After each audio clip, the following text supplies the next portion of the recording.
Testing 1, 2, 3, 4, 5, 6, 7, 8, 9, 10, 11. Okay, thanks. Want to Do you have something going on?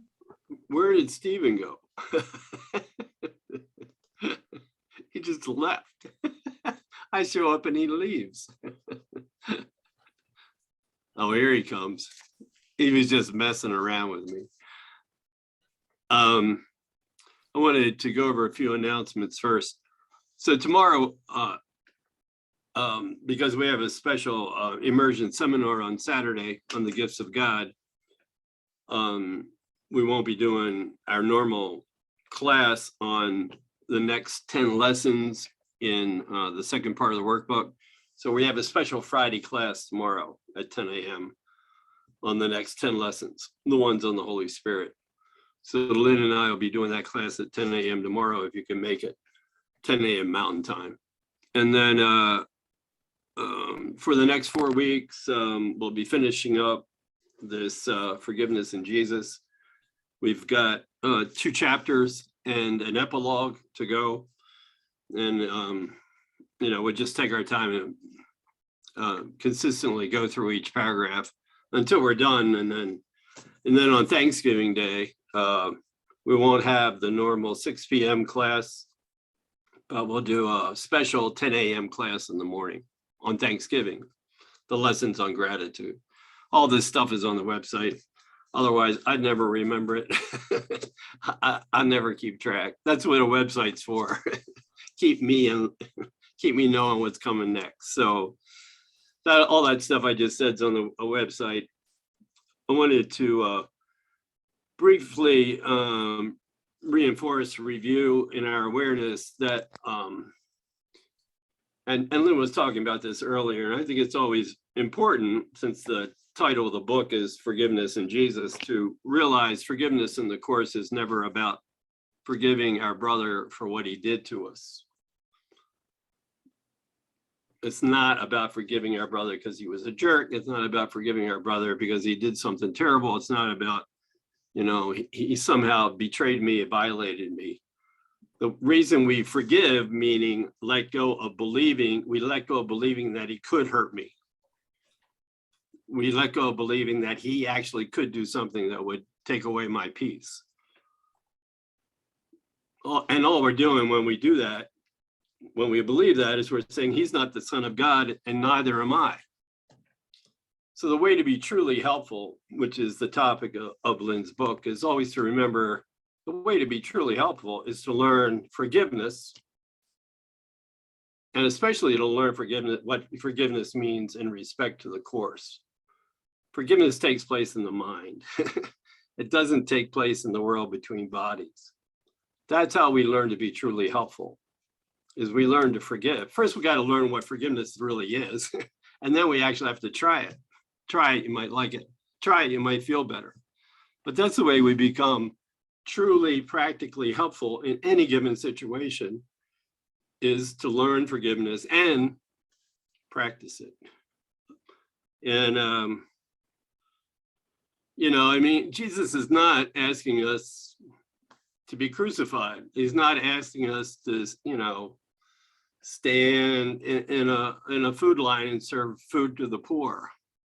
He's not asking us to do a St. Francis thing and give everything away and just go live in the woods with the animals. I mean, we can do that if we want to, and he's not against us doing that. However, if we do that without forgiveness, we're still going to be trapped in our own little box, in our own little belief that we're sinners and we're vulnerable sinners, and people and other things can do terrible things to us. So the truly practical thing here in this Course in Miracles, in any situation we're in, we learn what forgiveness really is, and then we actually practice it. That's what truly helpful is always about. It's that simple, but we gotta, we're hard-headed. We've been doing this ego trip a long time. We gotta kind of beat this, gotta kind of beat out what we think works and then allow what does work to actually flow through us. The good news about forgiveness is we don't even do it. We just invite the Holy Spirit to do it through us. That's why it's easy. That's why this is an easier, softer way, is because we don't have to do it. The other part of it is we can't do it in and of and by ourselves. This ain't going to work. It's just not going to work. So it's good always to frame forgiveness the way the Course sees it compared to the traditional way. This is not about forgiving our brother because he did something terrible to us. It looks like that on the surface, but we're forgiving our brother. We're letting go of believing that he could do something terrible to us because he's still the Son of God. And so are we, in spite of what he did, in spite of what we did or didn't do. It's always that. That's what makes this Course so practical in any given situation, in any given relationship, in any given moment. All we have to do, the thing we have to do, the only thing we can really do to feel better is to step back and be willing to look at, I'm not upset for the reason I think. This has got nothing to do with my brother and what I think he did to me. And if I'm willing to do that with the Holy Spirit, I'll see that not only he's okay, but I'm okay too. And that's what brings peace. That's how we're truly helpful in any given situation. Always that, only that. Lynn, you got anything to add to that? Lynn Corona? You're on mute too, so. Okay, well, you got the idea, right? That was great. Thanks, Tim, for giving a little plug for this book that I'm wrestling to the ground here, having fun with it. Yeah, thank you. Alrighty, good. Any questions about that or comments, or just even intellectually understanding that what the process is really about? It's just what we harp on all the time in every class. What works, what doesn't work, over and over and over. We are a little hard-headed. I am, certainly. I need to be reminded of this.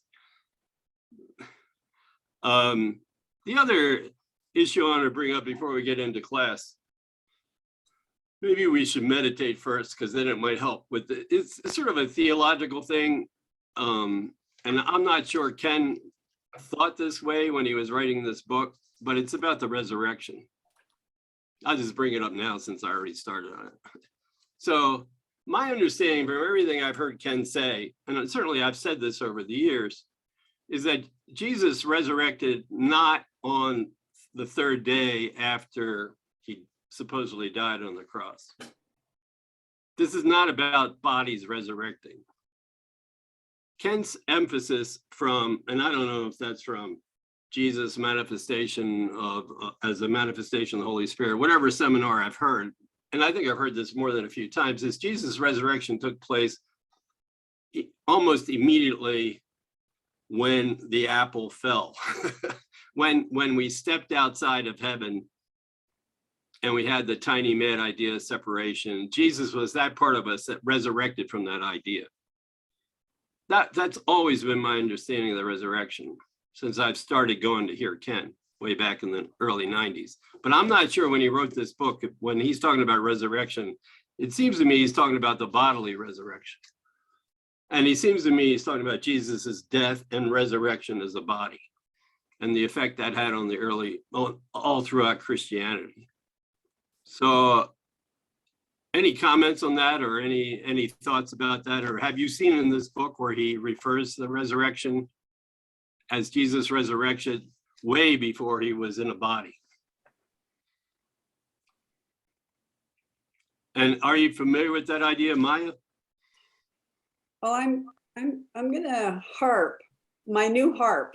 I'm gonna harp on a new idea for me, which is, if we're talking on the level of form, if we're talking on the level, the second level, it's metaphor. Everything on the second level is metaphor. I'm trying that out now. See how that works for me. So when we're talking about a physical resurrection, we're talking metaphor. That's how I see it. Right. We'll see if it pans out. Right. Does that make sense to you, yeah. you guys? Yeah, actually, Tim and I were talking about that yesterday, just yesterday, I think, Tim, about it all being metaphor. Anything in form is metaphor. I don't know. That just came to me. Maybe Oh, Maya, that was Maya's fault. She brought it up. yeah, It's my You- fault. I brought it up yesterday. you started it. Yeah. I started it, but I heard it pretty much from Ken, but it's the way that I've interpreted Ken, so I can't say, I'm quoting Gospel Ken. Today's lesson about wiping all tears away, God himself wipes away all tears. And it mentions hands and feet and voice and, wiping away tears. And so what I said to myself was metaphor. How is that a metaphor? And tried to look at it that way. That's my new point of view with everything that I read in the book. And we'll see, like I said, we'll see how it plays out. Yeah, and since and that's a great lead into the meditation is lesson 301 on page 450, and then we can discuss resurrection more as we go. But page 450 in the workbook, lesson 301, today's lesson. Maya, you want to read that and we'll get quiet for a little bit? Sure. God himself shall wipe away all tears. Father, unless I judge, I cannot weep, nor can I suffer pain or feel I am abandoned or unneeded in the world. This is my home, because I judge it not, and therefore is it only what you will. Let me today behold it, uncondemned, through happy eyes. Forgiveness has released from all distortion. Let me see your world instead of mine, and all the tears I shed will be forgotten, for their source is gone. Father, I will not judge your world today. God's world is happy. Those who look on it can only add their joy to it and bless it as a cause of further joy in them. We wept because we did not understand, but we have learned the world we saw was false, and we will look upon God's world today.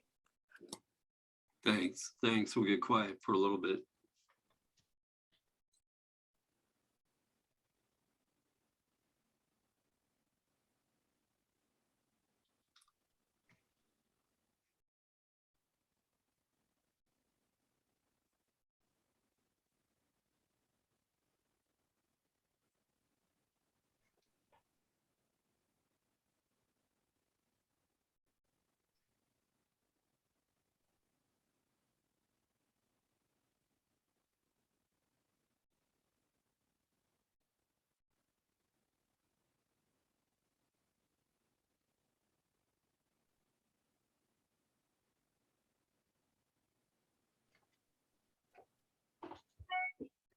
And gently come back.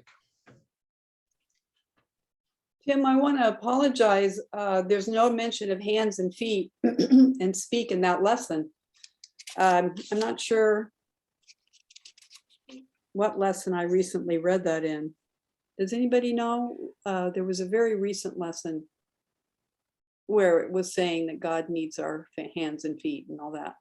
Does anybody remember which one it was?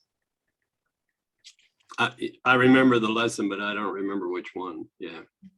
Anyway, I mean, I it's, was right, wrong. let me be your eyes, let me be your hands, let me be your feet. Yeah. Might But be, the gist is there. What's that, might- Bruce? it might be what is Christ in that section. I'm not Might sure, be. but Oh, you know where What it is the is? second coming? Yes, it's the second coming. That's right, Lisa. Yeah, that's where I read it. I thought I read it today. And yeah, it's in paragraph 5. 5. I read it Thank you, today. Lisa. Yes, indeed. in the sentence 2, it needs your eyes and ears and hands and feet. There it is. Yeah, I read it today too, but I thought, I also read What is the Christ? So So I knew, we're not crazy. It's in there somewhere. I knew it was in a what is, All right. Good. So a little bit continuation on the resurrection. So my understanding is from Ken, from all the seminars I've listened to, is that in terms of a timeline, what seemed to happen was we step outside of heaven, we play around with the tiny mad idea of separation, and the first part of us that woke up, the first part of us that resurrected from that idea was Jesus, seemingly separated part of us. And that's when the resurrection took place, because I mean, really, death and resurrection are just, as we were saying, they're just two ideas in the mind, and anything in the world is just a metaphor for those two ideas. So the death is the thought of death in the mind. The resurrection is the resurrection from that thought of death in the mind. And my understanding is, in terms of a timeline, Jesus did it even before the Big Bang. And then when he came supposedly into embodiment, he became the metaphor for that it was already done. That there is no death, and our resurrection with his resurrection is already a done deal. That's been my understanding of it. But here he talks about it as if, it seems like, as we read it, maybe you'll have a different point of view. It seems like he's talking about Jesus's body's resurrection. So, I don't know. We'll see as we go. Irene? Yeah, this is a question too. When I was reading Judith Scutch's Memoriam, I don't know if you all have seen that. Not yet. What her daughter, I think, wrote about her process of transcendence or whatever. The last thing was, where did grandma go? And she was being cuddled by her grandson, and actually he agreed to have her die on his birthday.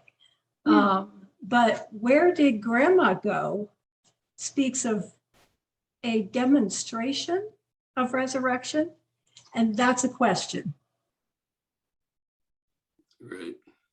Could you call it that? I mean, clearly she was. Yeah, well, I think, once again, if we're looking at it metaphorically, then all of our death, seeming death, and all of our resurrection from that idea that we're not a body that could die in the first place, I mean, all that's already taken place. Yeah, and if you see resurrection of transcending thought, transcending the world, that's kind of what, as I was reading that, I mean, I'd encourage everybody to read it. It's absolutely beautiful. But that seemed that when we transcend the body, the mind, the ego mind, I'm trying to think. Hold on.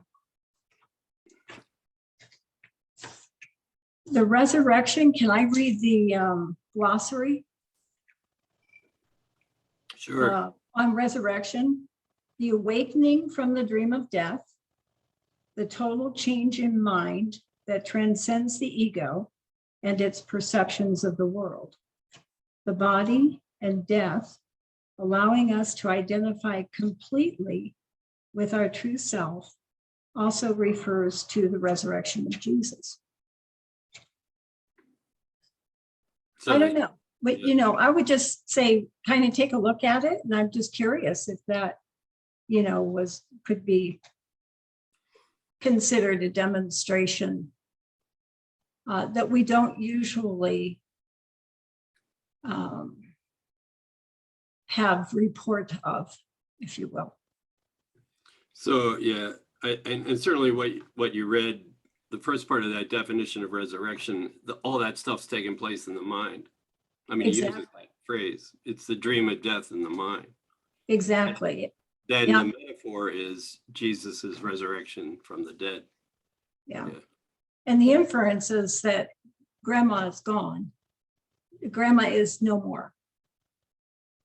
And never was. I don't know. Read it and see what you think.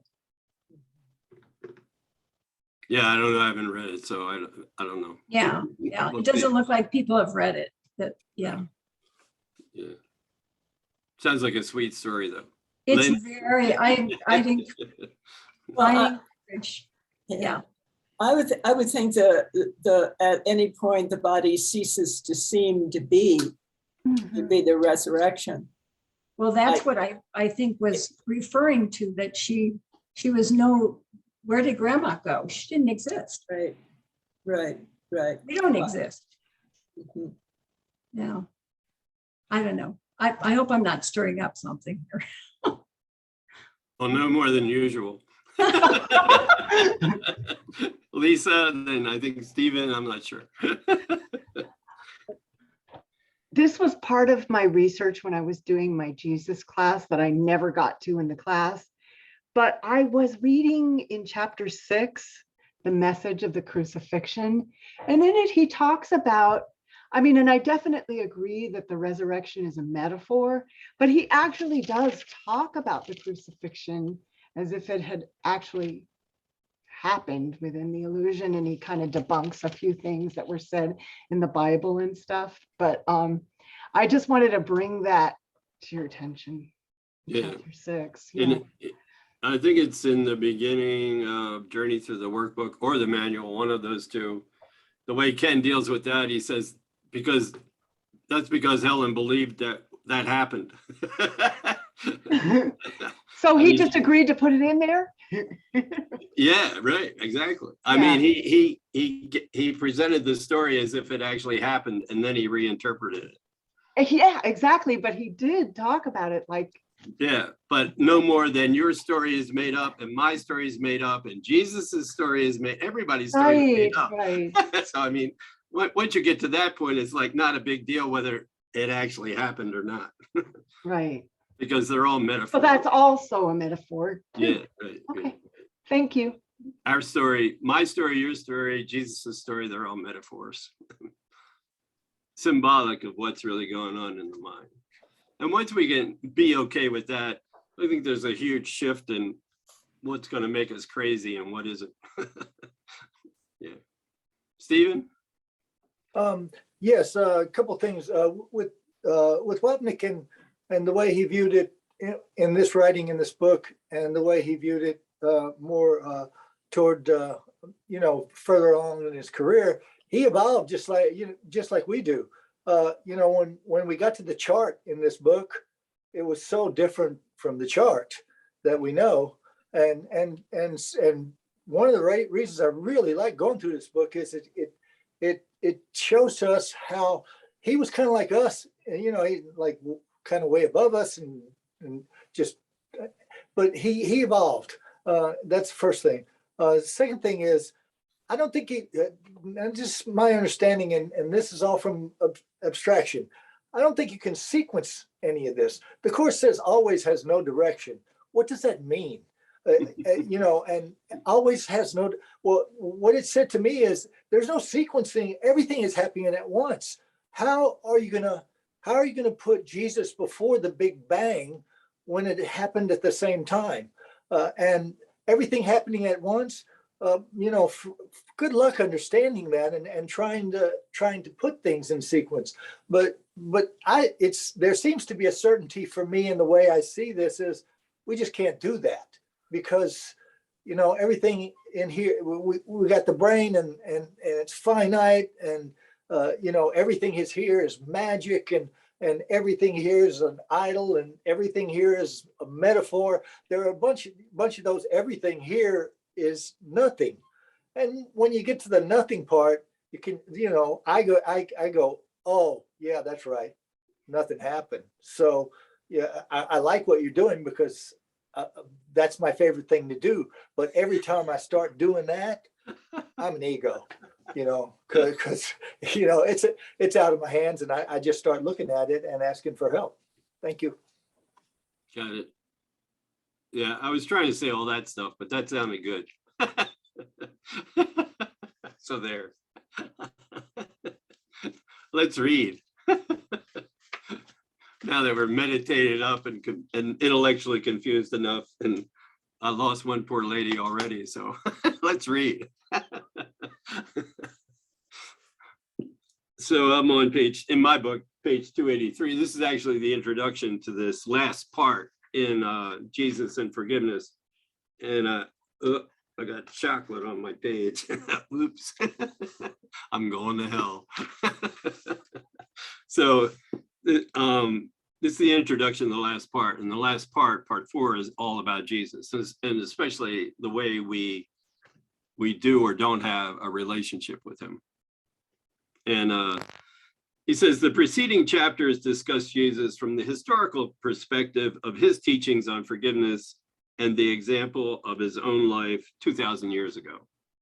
And we saw how Ken took those stories and kind of reinterpreted them from a course point of view.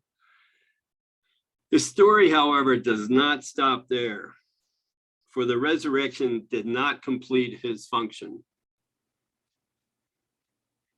So this is where, like he's really pointing out that Jesus is alive and well right now.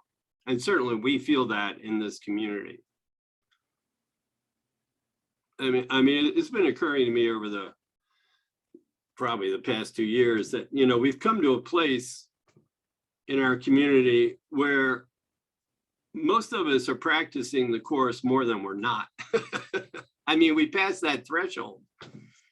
I mean, yeah, we got bad ego days, but I mean, we know we are having bad ego days, and we know there's a way out, and we know this forgiveness thing is very practical, and we know that if we apply it in any given moment, it's going to work, and we trust that process now more than we don't trust that process. And I think as a community, in terms of if there is a quantifiable amount, we as a group, we're realizing that this stuff really is practical and it's really truly helpful, and it really does work when we do it. And that's amazing. And Jesus is very present right now. Yeah, maybe he lived 2,000 years ago in a body. Maybe he died, maybe he didn't. But what's that got? I mean, the important thing is he's alive right now. He's alive in us, he's alive in our community, and we're trying this and it's working.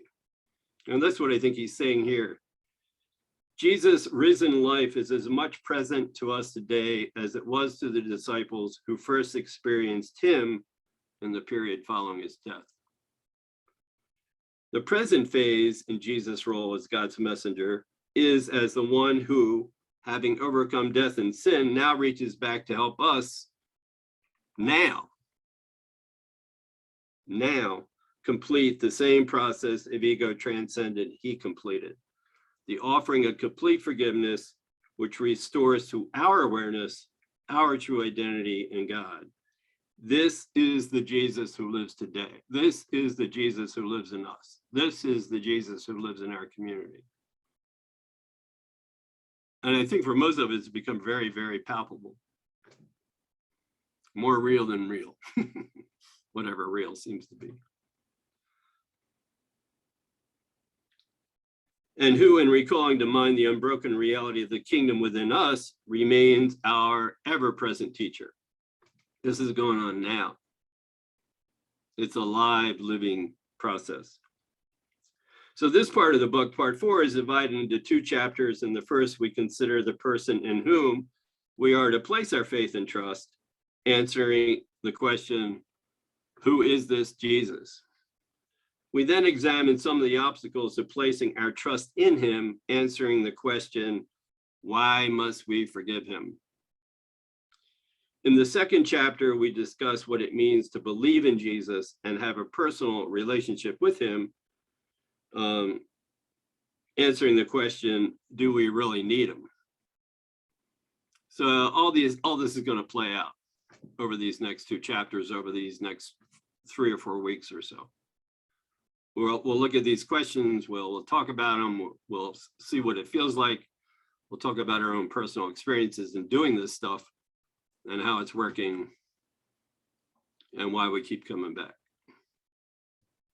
So, chapter 15, who the hell is Jesus? And in my book, it's page 285, but it's the beginning of chapter 15. So go ahead, Stephen, you read, chucklehead.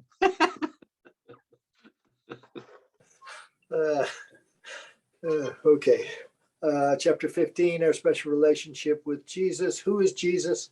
The two major obstacles in knowing who Jesus is are the familiar errors of special love and hate relationships.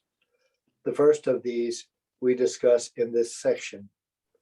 In special love relationships, we seek to idolize those we have chosen to be our special love partners, placing them on a pedestal. In so doing, we unconsciously elevate ourselves.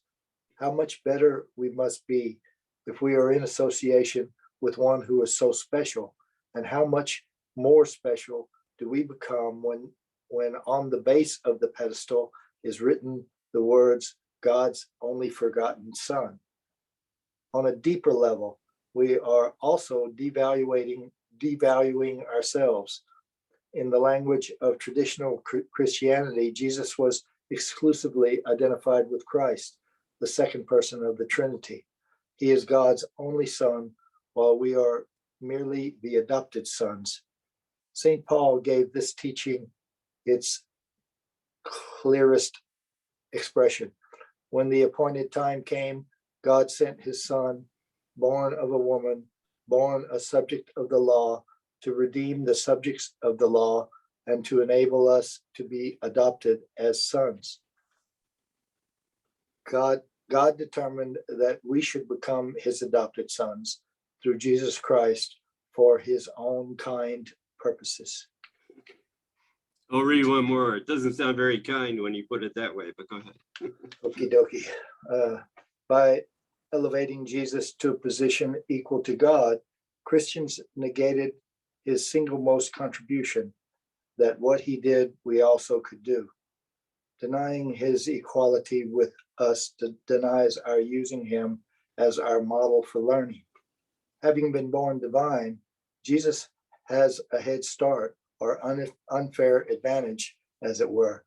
The Course says in a passage partially quoted earlier, the name of Jesus is the name of one who was a man but saw the face of Christ, the symbol of forgiveness in all his brothers, and remembered God. So he became identified with Christ, a man no longer, but at one with God, in his complete identification with the Christ, the perfect Son of God. Jesus became what all of you must be. He led the way for you to follow him. He leads you back to God because he saw the road before him and he followed it. Is he the Christ? Oh, yes, along with you. Any comments about any of that? No, not really. I'm just humbled by just thinking about that for a moment. Thank you. Yeah, that's good. Thanks, Stephen. Yeah, this is kind of like Jesus part 2. I mean, Jesus part 1 was what Lisa was doing Monday night. And it's a really interesting conversation about Lisa's relationship with Jesus and our own and how that plays out, and how we fight it and how we let it in sometimes. And it's a really good class. It's you know, it's on the replays. Check it out if and when you get a chance. So I thought one of the great contributions, in a lot of ways, I think it led me down a lot of wrong ways. But that my interaction with the New Age communities that I was part of, I think the overwhelming contribution of New Age thought, whether it was unity or the 8 million things I did, that was that Jesus was our brother. I mean, that really broke the ice on this, keeping him elevated above us, that he really was the way shower. He really is our elder brother. He's not God separate from us. He's not the second person of the Holy Trinity, and we're never going to get there. I think the New Age really, really, really nailed that one in a really honest way, in a really reassuring way, that Jesus is our elder brother. And I think that thought really comes through in most New Age churches or in most New Age processes that I was part of. That we were brothers with Jesus. And he was just a way shower, a good one, and he was good at it. And if we invited him in, he'll show us as an elder brother, not as somebody that's better than us. He's showing us that we can do it too. And I really am grateful for all the process that I went through that brought me to that realization way before I got to the course. I think that's huge, really huge. The other huge thing that I think the course brings on top of that is this whole idea of forgiving Jesus. Because that's where I think the New Age got stuck and Christianity in general historically got stuck, is they didn't realize they needed to forgive him. That's why that when we read in whatever it shows up first in the Course in Miracles, that phrase about forgiving Jesus, we all go, what? Why do I have to forgive him? What the hell did he do? And that's what I think Ken's going to get into in these upcoming pages. So one way to look at forgiveness, and once again, when we talk about forgiving Jesus, we really have to remember forgiveness in the Course means I have to let go of believing I'm separate from you. I have to let go of believing I'm separate from Jesus. That's what gets us in trouble. That's when I hang on to believing you're somehow separate from me and you're going to give me something that's going to make me feel better. That's a special love relationship. That gets me in trouble. If I hang on to believing I'm separate from you and you're a pain in the ass and I don't like you, that's a special hate relationship, and that's going to get me in trouble. But both of them are flip sides of the same coin. Both of them insist that I'm separate from Jesus, I'm separate from you, I'm separate from my Father in heaven. And I believe it, and I can prove it. So forgiveness is simply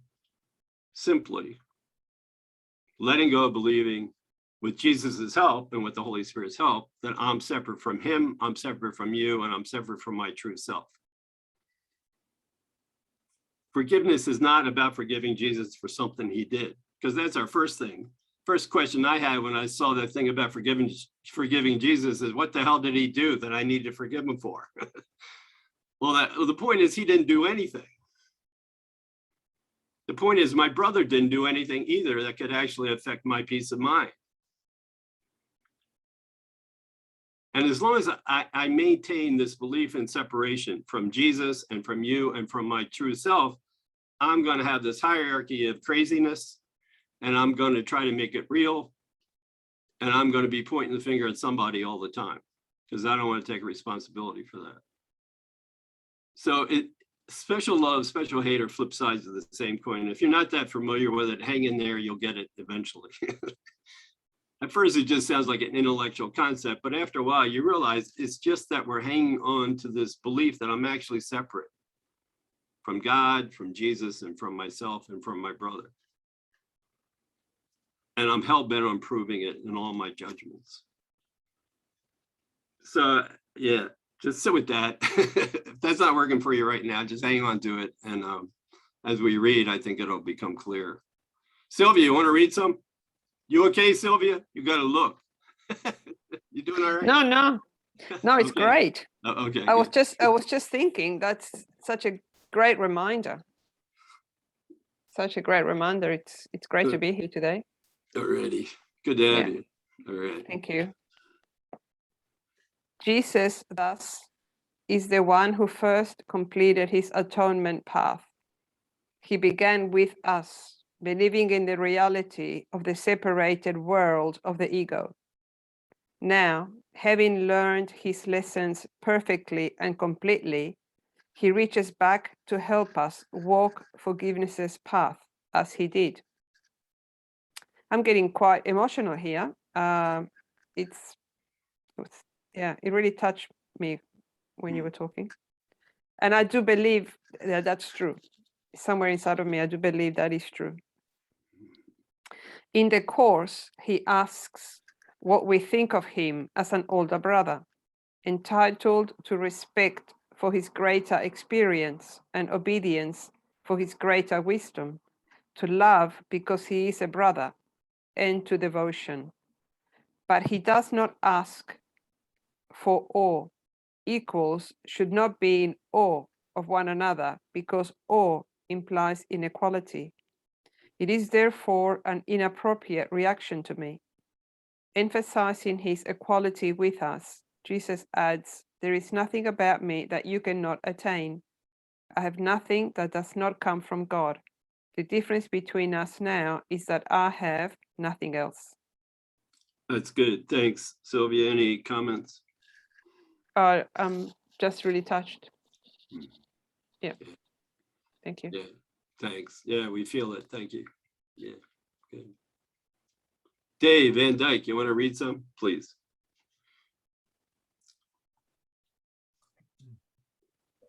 That's the paragraph, each of us. Yes, please. Yes. Each of us comes into this world with two names, our given name, as we are known in the body, and Christ, name God gave us in creation. As the workbook lesson states, the name of God is my inheritance. By Jesus transcending his ego identity, he and Christ became one. In this sense, he is the Christ, for he is no longer his ego. This is a state which is only potential in us. Thus, we can say that we and Jesus are different in time, but not in eternity. In time, then, he says, you stand below me and I stand below God. In the process of rising up, I am higher because without me, the distance between God and man would be too great for you to encompass. I bridge the distance as an elder brother to you, and as a son of God on the other. My devotion to my brothers has placed me in charge of the sonship, which I render complete because I share it. And one more, Dave. I want to see how you pronounce that name. I'm just going to ignore those two dots above the U. Okay. You say Hans Kung, good enough. Hans Kung, the controversial Catholic theologian, has nicely summarized this issue by stating that Jesus is the Son of God, seated at the right hand of the Father, by function, not nature. In other words, Jesus became the Son of God, or Christ, by virtue of his having first completed his personal atonement plan and helping us to do the same, but inherent in his nature is the Christ inherent in all of us. So, Dave, is he saying there that Hans was on target with the thought system? That's what it sounds like to me. It sounds like he recognized that the form was not the reality, but that Christ was the reality, and not only for Jesus but for all of us. So that's what I get out of it. That Hans Kung was a pretty smart guy. Yeah, right. Have you ever heard of him? I never heard of him. Aris, you have? Oh my gosh. Oh my Yeah, gosh. he was one of the theologians that really helped lead the church in the time in the 60s when it was changing. He was a very liberal theologian. I think he got kicked out at the time. Man, he should have been kicked out, like with Thomas Merton and all of them. Yeah. That's pretty wild thinking. All right. Thanks, Aris. Thanks, Dave. All right. Peggy Lee, you want to read? I would, but I don't have my book. Sorry. Oh, I lost it. wish I had a beeper like this. Okay. Thanks, Pete. All right. Lynn Corona, you want to read, please?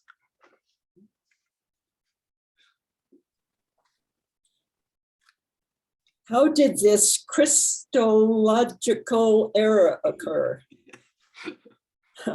I didn't read all those paragraphs for a reason.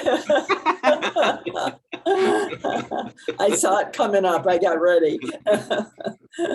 It is sad to realize that the very guilt that Jesus came to undo ended up being the greatest obstacle to understanding his message and himself. We have already seen how the guilt of Jesus' early followers became reinforced during his life and death, and that his guilt was never, and that this guilt was never undone.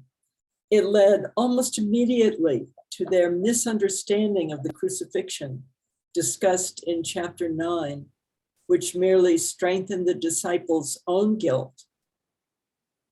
The centuries of persecutions that followed were only one of these unfortunate consequences. Another was their Christological interpretations of Jesus.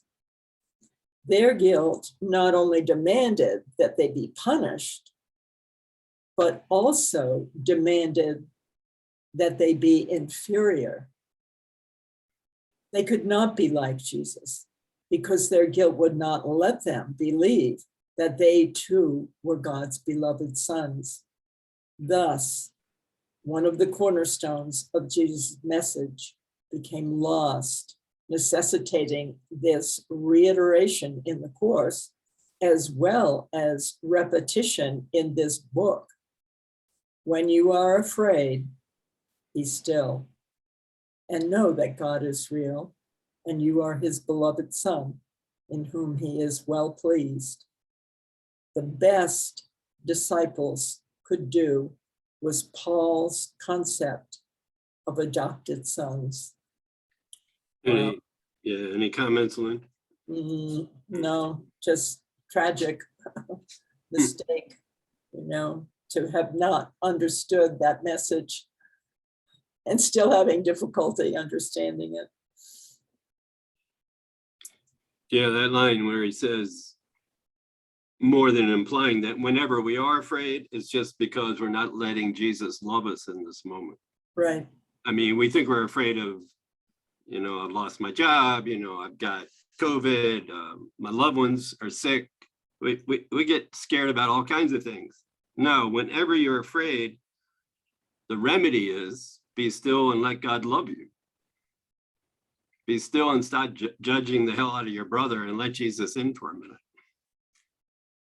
Be still and let God, love you as a son of God, and stop judging yourself. Yeah. Ooh. Yeah, really. Lynn Altman. Yeah, part of that, what got lost is the reason for holding on to a belief in guilt. And that was never part of anything that I learned in terms of teaching Jesus' message of love, was that I didn't want to hear it, because if I heard it, then I would have to follow him and I wouldn't have my life. And so that's the missing piece that the Course has brought to light. And it is our salvation. Thanks for that, Lynn. Well, Yeah, thanks. Abe, go ahead.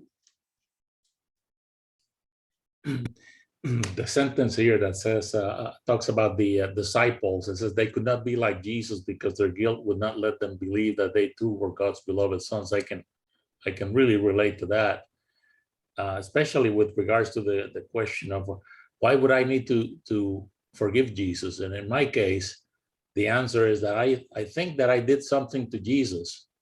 I actually hurt him. And now I think it's hard for me to let go of the idea that if, he's going to do what I would have done, which is I'm coming after you. So that is really what I need to forgive. I mean, it sounds funny, but it really is, it's at some level operating in there, that algorithm. And it's something that I need to let go of. Yeah, Abe and I grew up Catholic. So every time we saw a crucifix and the nuns pointed at it and said, "You're responsible for doing this." I mean, try not feeling guilt when you're 8 years old and you hear that one. Yeah, for real. Yeah, thanks, Abe. Abe, you want to read a couple?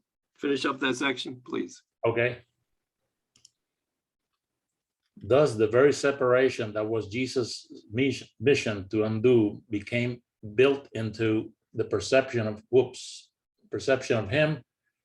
Sorry, my Kindle is going crazy here. The perception of him who taught the unity of all children in the one God.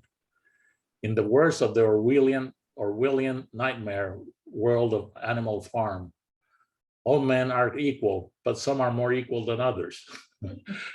This belief in separation became perpetuated throughout Christian history by people's projections onto those who were seen as not deserving of God's kingdom, masking their own unconscious belief that they were not deserving of God's kingdom. Jesus thus became the special love object, and all those who did not believe in him as his followers did became the special hate scapegoats. Under this massive cloud of specialness, the clear light of Jesus and his message became obscured. On the special hate side of people's relationship with Jesus, we observe similar dynamics, but in the opposite form. These we shall discuss in the following section on our need to forgive Jesus. Yeah. Yeah. Any comments, Abe, more on that? It's more of the same. Basically, that a lot of us do not believe that we are deserving of God's kingdom because we think we did something, and we need to pay for it. Yeah, it's just something we need to let go of. Right? So, yeah, and look at it and recognize. So what he's saying here basically is we have a special love and we have a special hate relationship with Jesus. If we don't recognize that, we're not going to be able to let it go. I mean, and we're addicted to that. We're addicted to the special love relationship with Jesus. It's part of it. So ironically, we think we'll die without it, but we're also addicted to this special guilt relationship with Jesus. So coming to terms with that is huge. That it's a relationship based on guilt. It's a relationship based on guilt differences. Special love and special hate, once again, are flip sides of the same coin. I can't have special love for you without having special hate for a whole bunch of other people. I can't have special love for Jesus and not hate the Jews. I can't have special love for Jesus and not hate Muslims. I mean, once I align myself in a special love relationship with anybody, and I think my salvation depends on that, there has to be others that I hate. Special love depends on special hate. Probably vice versa too. Special hate depends on me having a special love relationship with something or somebody, but they're both based on guilt. They're both based on differences. Both are saying, like Abe was saying, somehow I'm a little less than you and you're going to give me something. And in special hate, I'm a little bit better than you and I'm going to hate you because you're not as good as me. It's all based on this relative guilt. And if we have that with Jesus and we don't recognize it, how can it not undermine our entire spiritual process, especially if we're course students? I mean, you watch the range of denial when people first start studying the course, they do not want to even hear that forgiving Jesus is in there. They don't want to hear that this world was made as an attack on God. I mean, they don't want to hear this and they don't want to hear that. I mean, we all went through that. we read this stuff and then we shut down and we wouldn't hear it. If we don't face up to it, doesn't mean we got to go around saying, mea culpa, as a good Catholic, through my fault, through my guilt, through my most grievous guilt. Well, it's sort of true on one level, but then we're in denial about how deep that runs and how much we're really terrified of letting Jesus love us in any given moment. Because the real fear is we're afraid not of the guilt. Guilt's a good thing from an ego point of view. You got guilt, I got guilt, everybody's got guilt.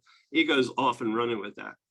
But we're really afraid to hear that Jesus is the voice for love, that his love and our love is still the same. That's what we're really afraid of.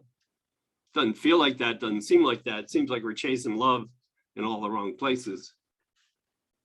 I mean, first we have to face up to how long and how much I've been hanging on to this specialness, even especially in my relationship with Jesus. Or we're not going to be able to admit it and then ask him. I mean, just think about the simplicity of we ask each, we constantly ask Jesus, help me see the other guy the way you see them, Jesus. Well, even more importantly, in some ways, is Jesus, help me see you the way you see you, because I'm probably not seeing you the way you see you. And then on top of that, help me see me the way you see me. Just don't pray for the other guy, but ask Jesus' help to see him the way Jesus knows who he is. Then ask Jesus' help to see me the way Jesus sees me. Don't leave you and Jesus out. I mean, those are huge. And to whatever degree we seemingly unconsciously leave those out, we're still hanging on to special relationships. We're still saying there's a difference. Why wouldn't I want to see Jesus the way Jesus sees Jesus? Why wouldn't I want to see me the way Jesus sees me? Comments, thoughts, anything?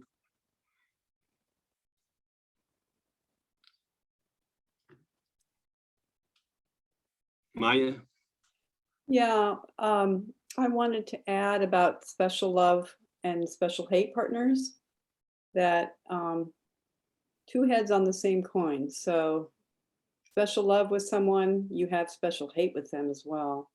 That it just depends on your mood, on your reactivity, if you don't think your needs are getting met. So I'm postulating that we hate the people that we think we love the most, And so it's not that necessarily this person is just right and the rest of the people I don't care about, but rather when I don't get my needs met by this person, I'd like to kill them.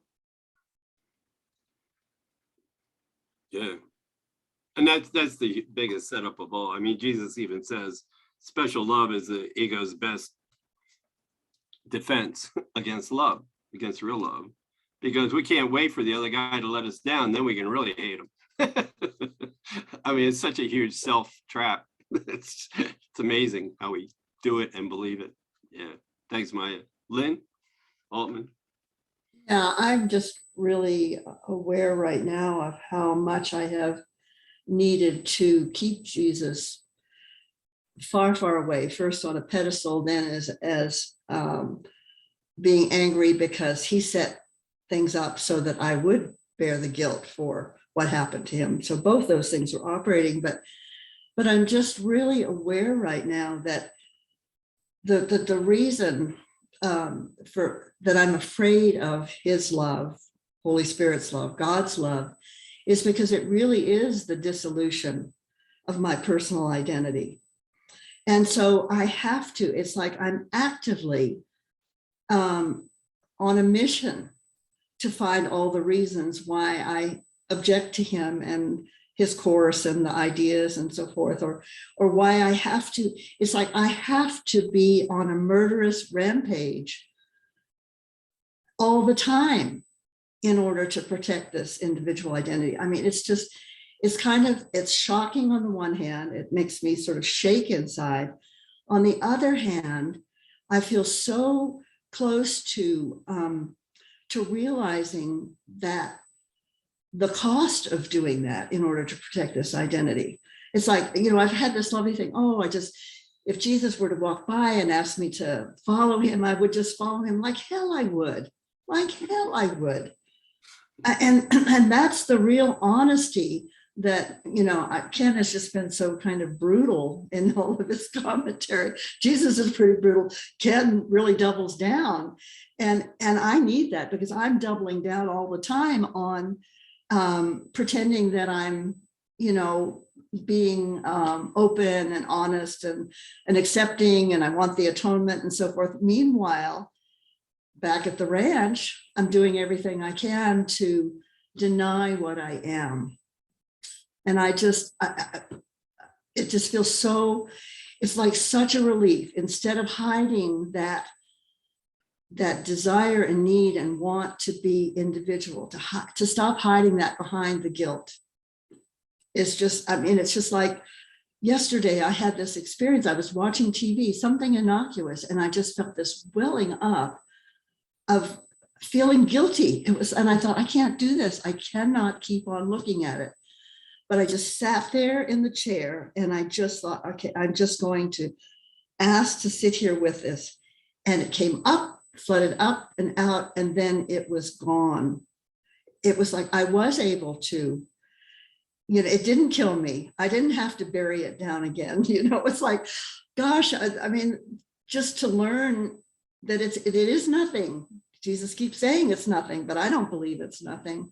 But to have an actual, you know, more and more of those kinds of experiences, so that I'm not so afraid of that. And then and as I let it go, it's like what's left is so, it's so wonderful. It beats murder by a mile, I'll tell you that. Well, anyway, I kind of went on, but I just be able to look at my murderousness and not hide it behind guilt is really fabulous. Thanks. Thanks, Lynn. Yeah, very good. I wanted to read this next paragraph because I kind of sat with it, and it really kind of blew me away. Just a giant historical perspective. So this idea of forgiving Jesus, why must we forgive Jesus? And what the hell does that even mean? So he goes, although the Course does not demand that we believe in Jesus, it does ask that we forgive him. And Ken would always call that a cute trick. How do you forgive somebody you don't believe in? So, and he's right. I have great need for lilies. Lilies in the Course are always a symbol, a metaphor, if you will, for forgiveness. I have great need for lilies of forgiveness, for the Son of God has not forgiven me. He's not let go of believing he's different than me.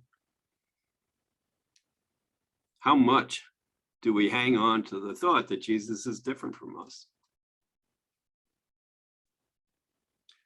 One does not usually think of the need to forgive Jesus. Yeah, we kind of keep that.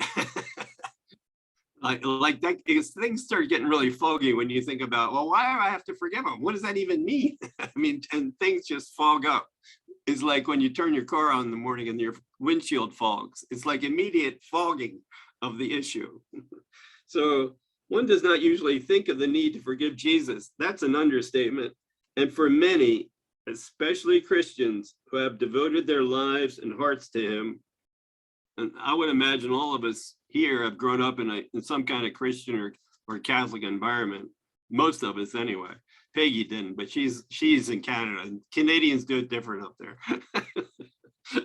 But no, most of us have. And even if we haven't, there's still this underlying need to hang on to our guilt if we think we're a body and blame somebody. So he goes on,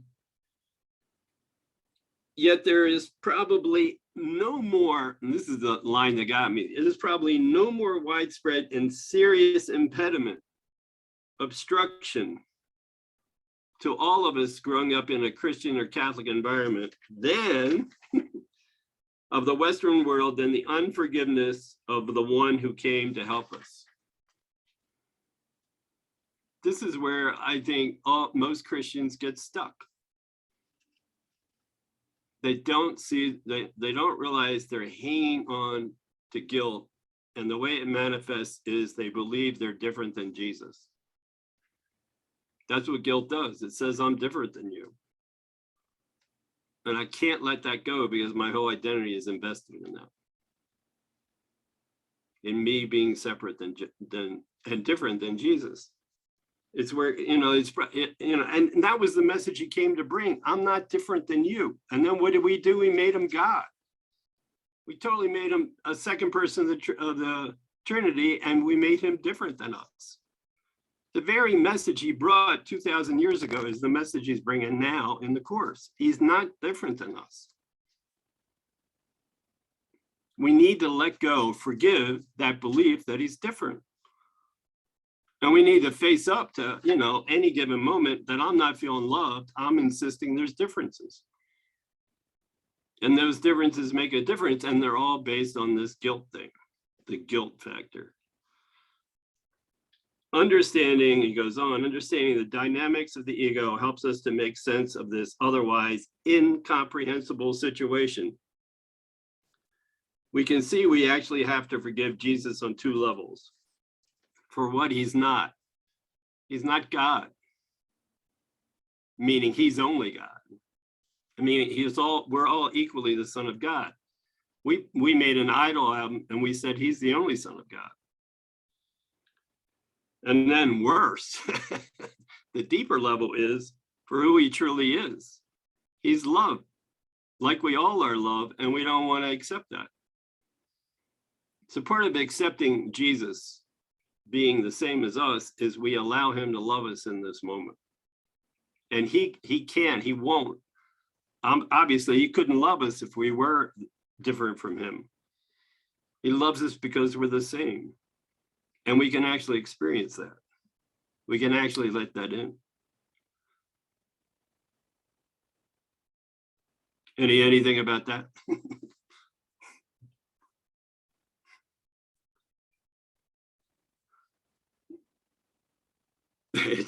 That line, the greatest impediment, the most serious block to spiritual development for the last 2,000 years has been we put Jesus on a pedestal and we made him different than us when he came here to prove and show us that he's not.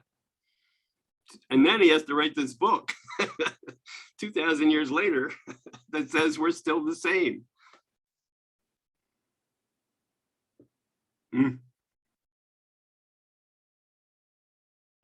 All right. Dave, you want to read a couple of Dempsey? Sure. You know, this is really making me realize I don't have much of a religious background. I mean, I went to Sunday school, I think, a couple times as a kid, and that was it. But I guess they did a number on me. I don't know.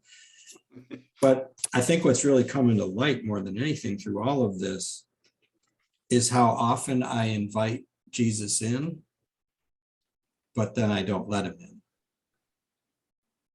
And I don't even know that I'm aware that I'm doing that. I think I'm inviting him in, but I think in truth, a lot of times, except for those few holy instants that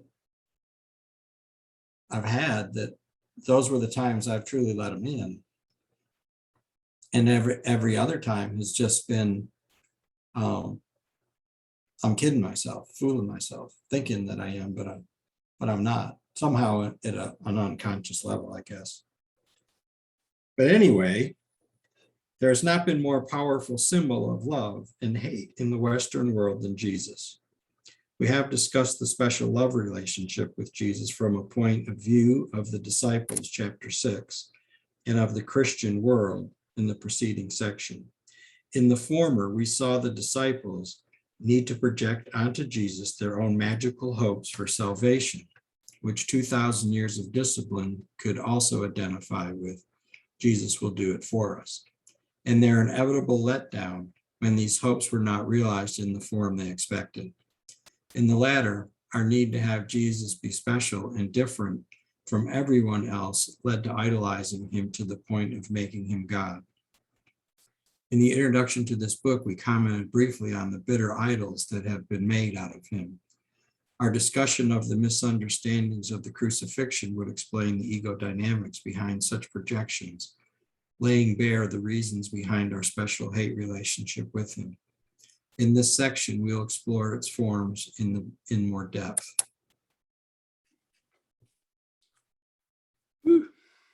Yeah, and you know, I've never really thought about it, but yeah, I definitely have Jesus on a pedestal. And maybe that's the whole problem when I run into asking, you know, I think when we back a page where it talked about that we feel unworthy, I guess that's where that all sort of comes in with that, you know, he's more special, more powerful, more, and I'm not. And I guess that plays out in our everyday life, or my everyday life, in looking at the differences to say, I'm not as low as I think I am, right? And so I'm putting everybody else down to bring myself up, or vice versa. It works on both scales. But yeah, I mean, it's just, and that's becoming just so abundantly clear the more I keep looking at it. And it's been the struggle here the last several days, the more I look at it, and I think this helps me a lot because I'm asking for help. But I guess I'm really not. So yeah, I need to look at that relationship a lot closer and try to get it in better perspective than I probably have right now. Yeah. Yeah. And, obviously, pretty obviously anyway, that we keep coming back to this because part of us knows this works. Because a few times we really tried it, it actually kicked in. And I had a friend back in my early recovery days in Bozeman, Montana, Bill. And Bill used to say, I knew I was really beginning to, there was a major shift in my recovery when I wanted to go to the meetings more than I didn't. And that's what I mean. That is like almost like a threshold point. It seems like quantitative, but probably not really. It's probably more qualitative. But there's a threshold point where we really know this works, and we begin to want this more than we don't. We begin to really look at this, and we're honest with ourselves, and we really want this to give this a shot. I really want to let Jesus in more often. I mean, I'll let him in sometimes, but it'd be nice to let him in more often. And I think that's the threshold. I think we've crossed that as a group for sure. But I really feel like it. And I get so excited about coming to the meetings now because you are all just so shiny. I know you've been working it. I know you got stories about working it. Sometimes we take a step or two back, but then boom, the holy instant happens. And we get all excited for each other. And this is cool stuff. Truly practical, truly helpful. It's like the bee's knees. I used to sit in Kent seminars and think, where is everybody? Should be 2,000 people in here, not 200. I mean, man, this is good stuff. And it works. It's pretty exciting. It's funny. We have a printer that we try sometimes to increase and reduce the size of something. And the keyboard thing is so complicated that you keep going around in circles and circles. And then you finally get it.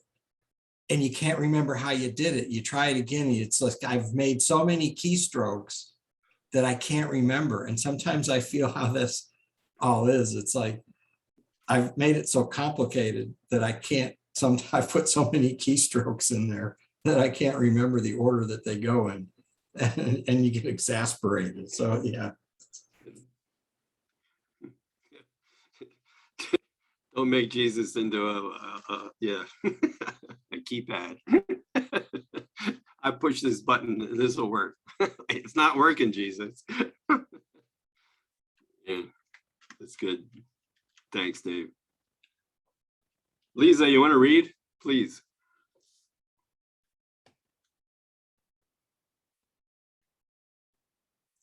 You're on, yeah. I'm starting on in the introduction of this book. Is that to this book? Actually, it's the one about the Jews. Yeah, that's right. Perfect for me because I'm half Jewish. Okay. It is not difficult to understand Jewish people's negative feelings toward Jesus. For Jews, Jesus has become synonymous with hatred and a symbol of 2,000 years of persecution, rejection, and murder. The long and tragic history of Christian anti-Semitism, now being corrected in the post-Vatican II Catholic Church as well as Protestant ones, would certainly seem to justify this identification. It has even taken the extreme form of some Jews identifying Nazi Germany with Christianity, blaming Jesus for Hitler and the Holocaust. Clearly, attempts of many Christians to project guilt onto the Jews was a clear denial of their very message of love and forgiveness that Jesus taught and exemplified. That's good. That's a mouthful right there. Right. And, you know, I wasn't raised Jewish. I wasn't raised Christian or Catholic. My parents were kind of non-religious, agnostic almost. And I never had that thing about Jesus being, you know, in fact, I thought he was Jewish. So, you know, I didn't have that. I always thought he kind of exemplified love. So that's just not something, but I understand in history's terms that has taken place, but it just hasn't been my experience. So. Yeah, you know, once again, flip sides of the same coin, you know, some Jews blame Jesus for the whole Nazi thing, not to mention 200 years of, or 2,000 years of anti-Semitism, if not longer. I know, and that was just never my experience. I just never felt that, I never equated Christianity with Nazism. So that's, and yeah. Gloria, Ken's wife, has this story. I think she moved into a neighborhood, mostly Italian, and I think a couple of a Jewish family moved in, and the guy next door called them Jesus killers. I was like, whoa. Oh. Oh, can you imagine hearing that when you're a little kid? Oh yeah. My dad got that. He was brought up in Brooklyn, you know, so yeah. And you know, I mean, look at it playing out in politics now. I mean, I mean, it's Jesus. Oh my God, it's like hate gone wild. I just never had that even before I became a course student. I don't know. I can't really relate to this, although I know it's true. So at least within the illusion. So.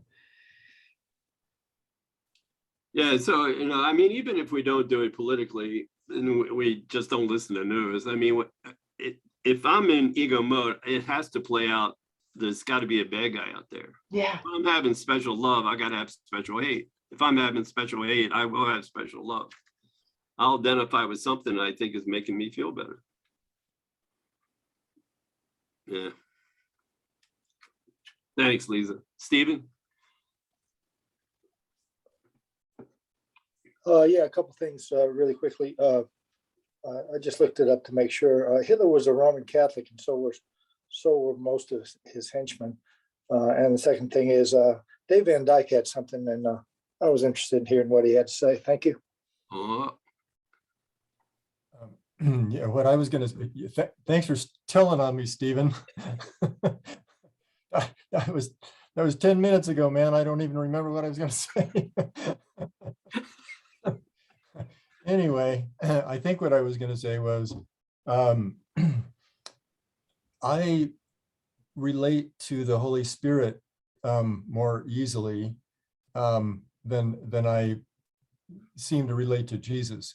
And for me personally, I think it's just because I project my own humanistic foibles onto Jesus, because after all, you know, he was a form too. He was here on this level.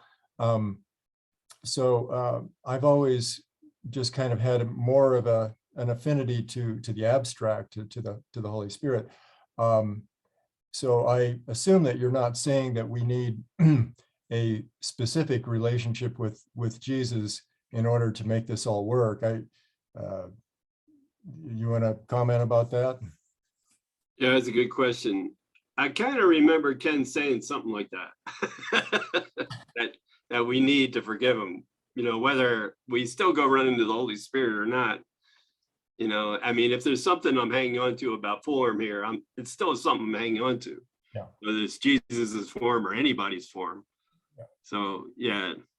So yeah, and you know, this stuff comes to the surface, and we're like, Well, you know, like I've been avoiding the Holy Spirit because he's too damn abstract. I want a form I can blame, you know? So, I mean, you know, live and learn what's pushing my buttons or what's not. So, yeah, I think both. Yeah, I see what you're saying. Sure. You definitely, the points that Ken is making here are valid. I can see where I've put Jesus on a pedestal and made him separate from me as well. So yeah, things I need to look at for sure. Yeah. Thanks. Yeah, thanks, Dave. Thanks, Stephen, for pointing out. Dave, I missed Dave 10 minutes ago. All right. Anybody, anything else? Any closing thoughts? Anybody feeling calm or riled up or somewhere in the middle? Chris Jansen, what's going on with you? Any good golf stories where you brought Jesus into the game? Yes, I had a good one today because that's kind of a barometer for me. Is that a classroom for me too, as well as other areas? Obviously, when I'm in middle schools, literally a classroom. But also, you know, I can kind of tell how, if I'm holding Jesus's hand when I play or not.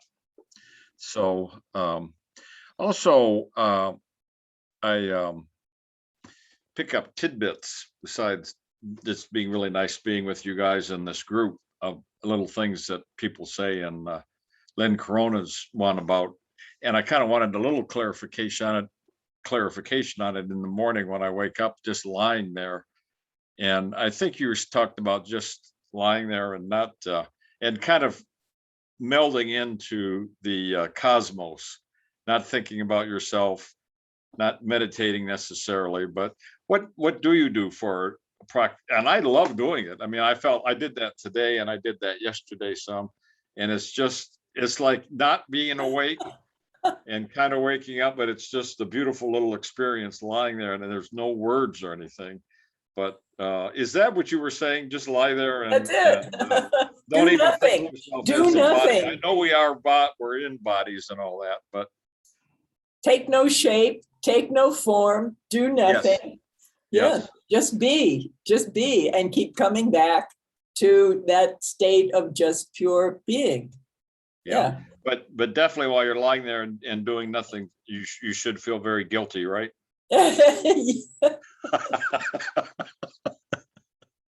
Sometimes That's I the do that. whole idea.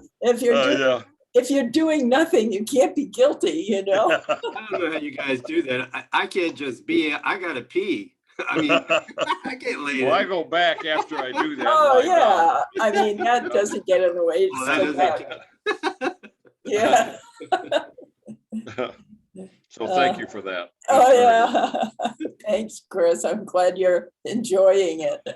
Just being. That's our natural state, right? Well, the important thing is you've taken strokes off my golf game and helped me enjoy it more. Oh, awesome. Go for it. Maya, then Lisa. Thanks, Chris. Yeah, I know we haven't finished the book yet, but what really arose in me this afternoon during class, I'm sort of surprised that Ken hasn't mentioned that the tiny mad idea was because God wouldn't grant us specialness. And so I was really looking the last 5 minutes, I was looking in the concordance and, oh God, couldn't find it. But I was looking for the statement, it's one or the other.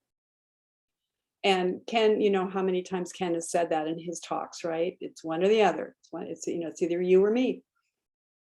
And having grown up in a family, a small nuclear family of 4 siblings, my father, my sibling, my mother, my sibling, my brother, my sibling.